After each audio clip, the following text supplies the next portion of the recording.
Good morning, class 10. I hope you all are doing fine, good, and taking care of yourselves, and everything is great. And hope you all are doing well. That's good.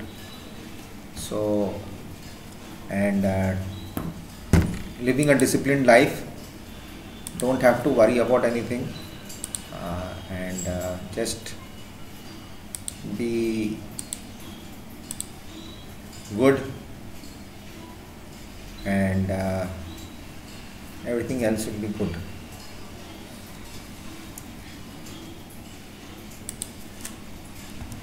So we want to overcome this situation which we are facing right now, the pandemic, right? So let's get to SSC, and we were there on that part where I have told you about the rebellion in the countryside. We did about the Swaraj in the plantation part, and what to say, we did the why the non-cooperation movement happened, and then we did the different strands of the movement in towns, rebellion in the countryside. Then we had the Swaraj in the plantation, and the Chauri Chaura. Then we went towards the civil disobedience. I had given some explanation about that also, but I'll give you more about it. The Salt March and the civil disobedience movement, what happened. And then I told you about how participants saw the movement. Okay. Now, see, first I'll explain you, then we'll read something.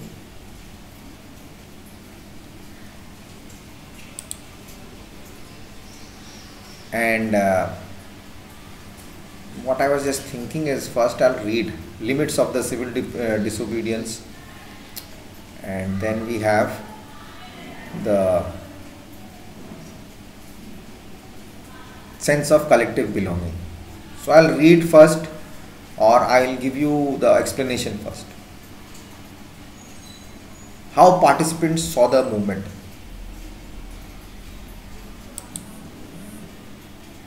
What were the limits?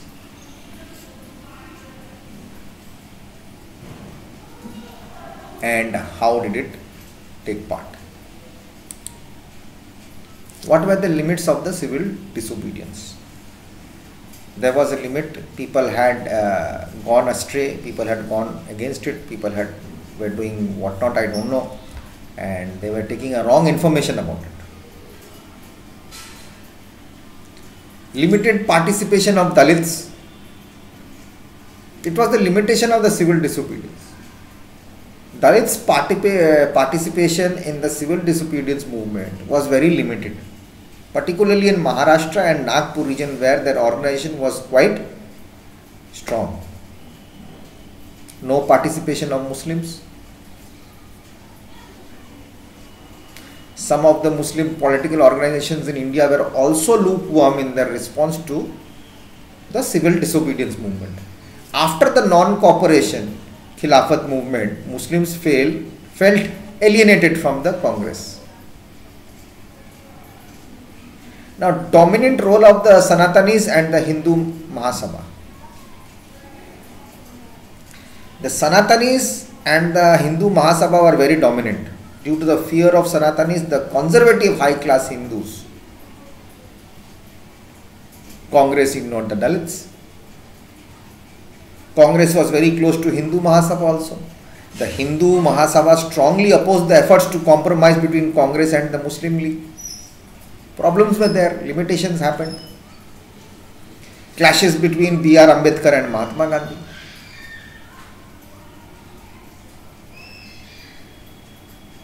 In 1930, Dr. Ambedkar, B.R. Ambedkar, clashed with Mahatma Gandhi at the second table conference, demanding for separate election for the Dalits, electorate for the Dalits. People had different aspirations, those who were participating.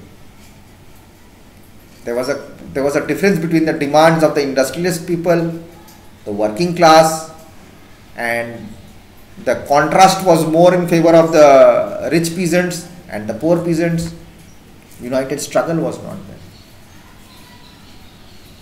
This was the main reasons, basically, if we go to. Then comes in the limits also. Same thing. The Congress ignored the Dalits for fearing offending the Sanatanis, the conservative high caste Hindus. Also, Mahatma Gandhi called the untouchables the children of God. Understood?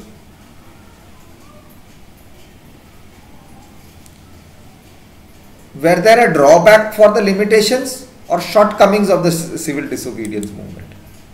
Was it a fault of it, or was it a drawback for stopping it, or was it coming to an end?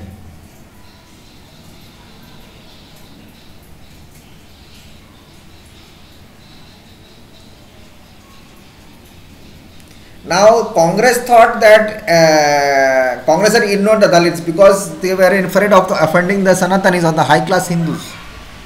Okay. Because of this ignorance, they were ignored. The Dalit leaders began organizing themselves. Dr. B.R. Ambedkar was there for them. Now, this was seen by the rich people that they were being producers of commercial crops, and they were very hard hit by the trade depression and falling prices also. As the government refused to reduce the revenue demands, then great numbers participated with the civil disobedience movement.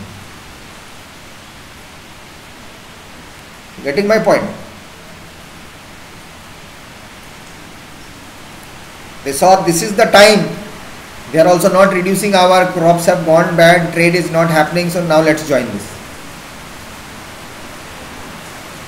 They saw for a life, if something can happen, let's hit into it.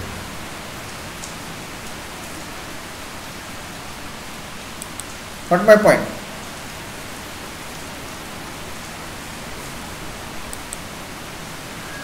The Dalits wanted educational qualification, they wanted the seats, reserved seats, separate electoral. Why did it fail? Why did it happen suddenly? Because of Gandhi signing the Irwin Pact. Gandhi agreed to discontinue civil disobedience movement. After that, Gandhiji went to attend the second RTC but returned disappointed.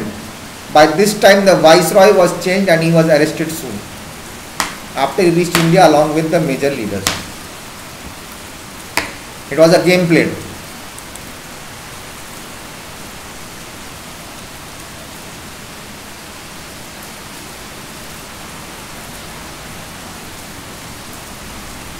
Understand? After this, we have how they behaved. Correct?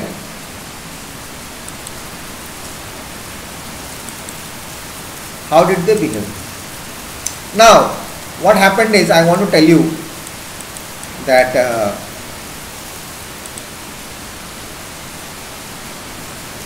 Swaraj Party was founded by C.R. Das and Motilal Nehru for return to council politics. 1928, Simon Commission and boycott. Correct. Lahore Congress session and demand for Purna Swaraj in 1929. Dandi March and the beginning of civil disobedience. Salt was something consumed by the rich and the poor alike. It was one of the most essential items for food.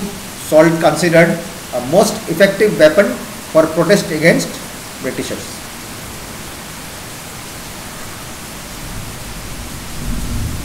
Okay. Now, I am just giving you the steps.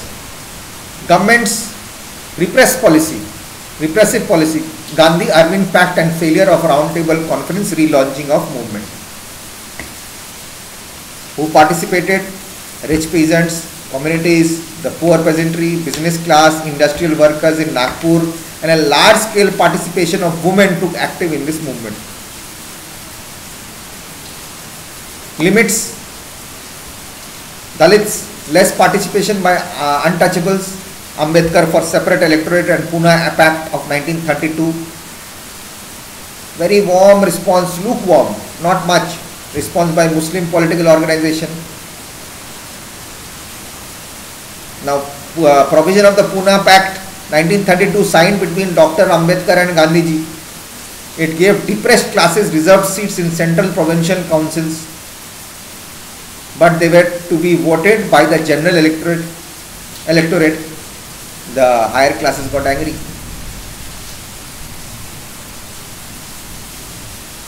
Then they thought of having a sense of a collective belonging. This sense of collective belonging came partly through the experience of united struggle, role of folklore and songs, the image of Bharat Mata, nationalism through icons or symbols or representation of history. The first image was created by Bankim Chandra Chattopadhyay and painted by Rabindranath Tagore. Not Rabindra, Abindranath. Abanindranath Tagore. Basic.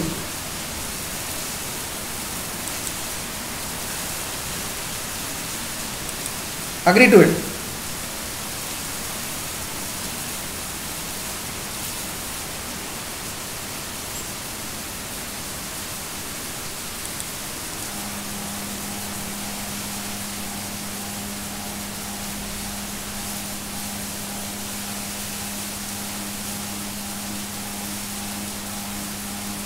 Now, some people saw it as the Indian merchants and industries made a huge profit during this.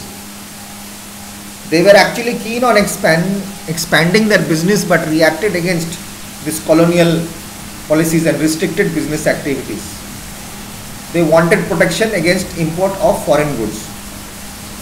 They wanted rupee sterling foreign exchange ration that would discourage the imports.